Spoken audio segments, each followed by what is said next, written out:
Hello. It is my honor and privilege to introduce Rick Green tonight.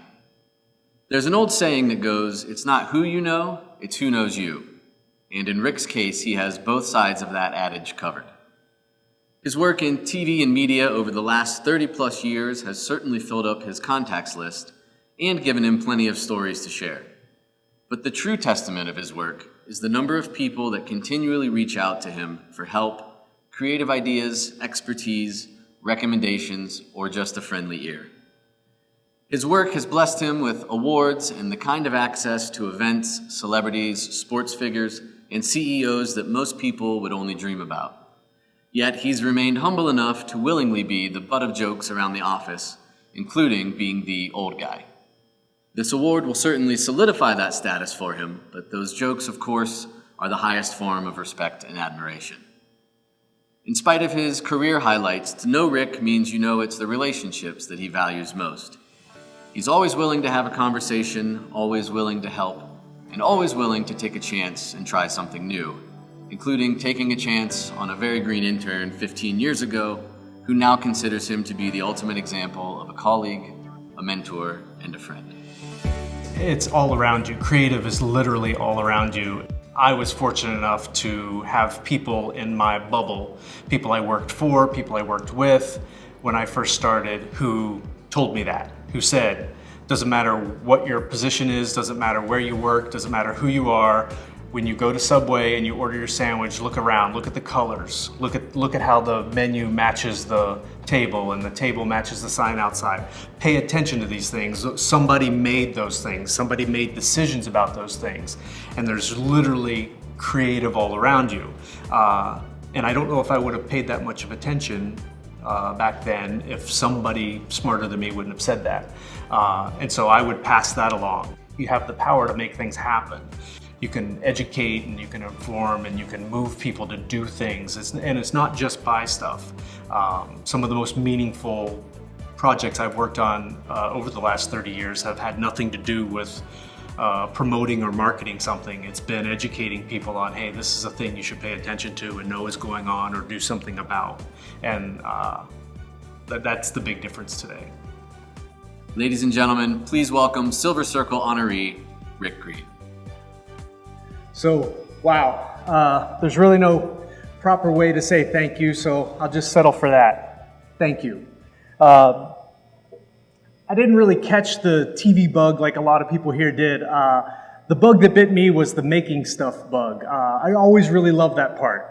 I always worked in production or promotion or marketing while I was in television, and I really loved the idea of taking all these random elements and putting them together to make something meaningful. I think it came from so many hours of Legos as a kid, and that started about 40 years ago.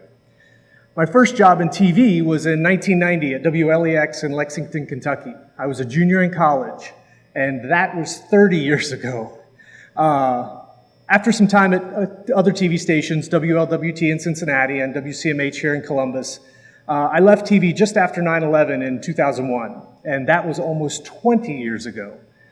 So after those years in TV, I had my own creative studio for some years, and I managed another, and I worked at another, and then I hitched my wagon to this team, this Post House creative team, about 7 years ago, and I really hope to ride into that proverbial sunset with these guys.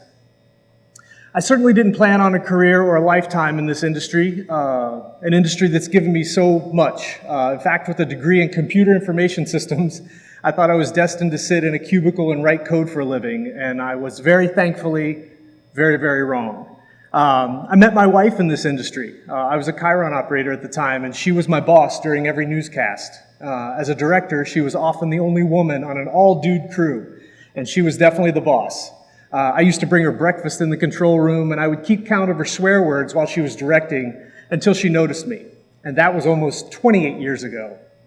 Since then, we've had kids who've grown into amazing young adults. One's in pursuit of her master's and one's knee-deep in Air Force ROTC. We started a business, we've traveled all over the world, we've worked with cultural and pop culture icons, we've had lots of good times and bad. I've learned from people that I've worked with and people I've worked for, people that I've managed, and we've met some lifelong friends along the way. We are so incredibly fortunate, And all of that is in and around and because of this industry. So thank you. Thank you to Al Greenfield, who was the first person ever to hire me in TV at WLEX. And thank you to Gabe Pillar, who took a chance on me big time at WLWT. Thank you to Jana Bucky, who hired me at WCMH, despite of me sending her the cheesiest resume reel ever produced. Thank you to Tim Flaherty, Scott Baldner, and the entire PHC team who continue to build a culture here at Post House Creative where every member of our team can find personal, creative, and professional fulfillment. Thank you to the handful of people who talked me out of recording this in the way we do business now, in a mask and my pajamas. But most of all, thank you to Patty Mackett for being you. For becoming Patty Green about 25 years ago and bringing 2 incredible children into our lives and always letting me be by your side. Thank you to all the family, the friends, the colleagues, the mentors, the clients, the partners. I've learned so much from all of you, and it's truly an honor to know you, to work with you, and hopefully to continue making things with you. Thank you.